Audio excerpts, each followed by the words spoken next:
Are you telling me that you built a time machine out of a DeLorean? When Robert Zemeckis set out to make Back to the Future, he didn't know that it would replace the 1960s time machine movie that adapted H.G. Wells' novel of the same name as the definitive time machine movie. He also didn't know that two TV stars will shoot to the moon in popularity, and he definitely didn't expect that everyone around the world would know how much wattage does a lightning bolt actually generates. 1.21 gigawatts! But is the movie any good? Let's find out. I'm Meffistoe. Like, share, and subscribe because this is my review of the movie Back to the Future. Next Saturday night, we're sending you back to the future! Robert Zemeckis and Bob Gale co-created Back to the Future all the way back in 1980, but they could not get a deal done. The script was rejected over 40 times, but Zemeckis finally succeeded to make a deal with Universal because he directed Romancing with the Stone that came out in 1984. Whoa, this is heavy. Casting the two main roles was actually crucial. Michael J. Fox was the first choice to play Marty, but he was busy and unavailable, shooting a different movie and being Alex P. Keaton on the TV show Family Ties. So Eric Stoltz was selected, but after shooting a few scenes, Robert Zemeckis knew he had a dud and cut a deal to replace Stoltz with Fox. What? You're George McFly. Yeah, who are you? For the role of Doc Brown, Zemeckis had plenty of candidates that include Robin Williams, James Woods, John Cleese, Jeff Goldblum, and John Lithgow, but they all either didn't fit or were unavailable. Christopher Lloyd worked with Lithgow on Buckaroo Banzai, and they happened to share the same producer working on Back to the Future, Neil Catton. So Lloyd was brought on board. Who's president of the United States in 1985? Ronald Reagan. Ronald Reagan. The actor? The story of the movie begins with introducing Marty, the youngest of three children at the McFly residence. His friend, Doc Brown, is an eccentric scientist who's always up to something. But Marty likes to go to his house because he has a great amp, and Marty is a guitar player. One day, Doc asks Marty to join him to a very important experiment, in which Doc reveals that he built a time machine. When this baby hits 88 miles per hour, you're gonna see some serious shit.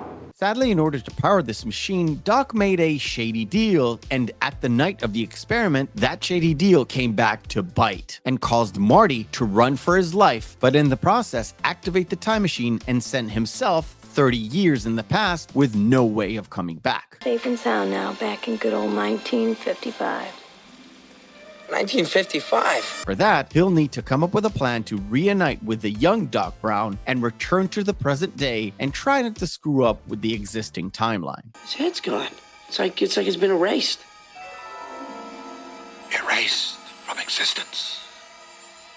Back to the Future is one of those movies that no one expected to hit so big, but it did because of several things. I talked about the casting, and I'll emphasize why Michael J. Fox was the first choice and why Eric Stoltz got booted. And it was all due to the comedic timing of Fox. If you've never seen Family Ties or Back to the Future, it's hard to explain, but Fox was way more neurotic and over the top. And with his combination of overconfidence coupled with his clumsiness, it just wins you over. When Marty ends up in the past, it takes him a while, but as he figures out that he has the advantage of time on his side, you can see the boyish charm and the mischievous nature of Michael J. Fox radiate through. And this is opposed to Eric Stoltz's portrayal of Marty as being a little bit more dark and brooding teen. Now I need your help to get back to the year 1985. As for the score, it was easy to add the now legendary composer Alan Silvestri, and this is due to him working on Romancing the Stone with Zemeckis. Huey Lewis was brought in because both Gale and Zemeckis wrote in the revised script that Marty's favorite band is Huey Lewis and the News. Lewis wrote Power of Love especially for the movie because he didn't want to write a song that was called Back to the Future. He eventually wrote a secondary song called Back in Time, and this is upon Zemeckis' personal request.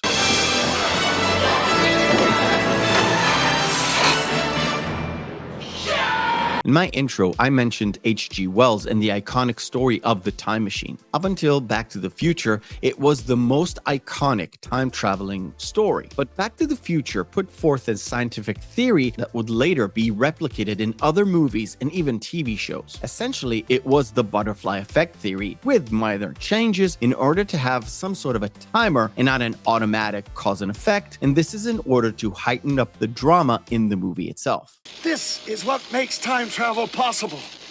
The flux capacitor. Back to the Future was such an icon, even the car that was used, even though it was a crappy car, was made to look good, so much so that the car in the movie was more famous than the actual model. And what could be more iconic than to be remembered for a speed 88 miles per hour? The way I see it, if you're gonna build a time machine into a car, why not do it with some style? Obviously, I am tremendously biased towards this movie, but even on the 100th viewing, I still think it is a great adventure filled with humor and a great balance between the two, because when it needs to be, it has a lot of action and tension, and when it doesn't, it has a great story of friendship across time and lots of humor. It's a great combination of a good story, great characters, awesome casting and acting, and it has the soundtrack and score to hold it all together. And the great part about it is the fact that it ends up setting up a sequel that was not even greenlit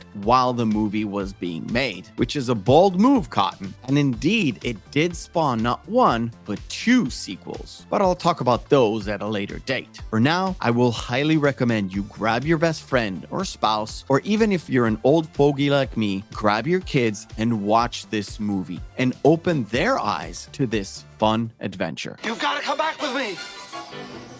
Where? Back to the future. I thank you for watching, and remember, hope is a good thing, maybe even the best of things, and no good thing ever dies. I'll see you on the next video.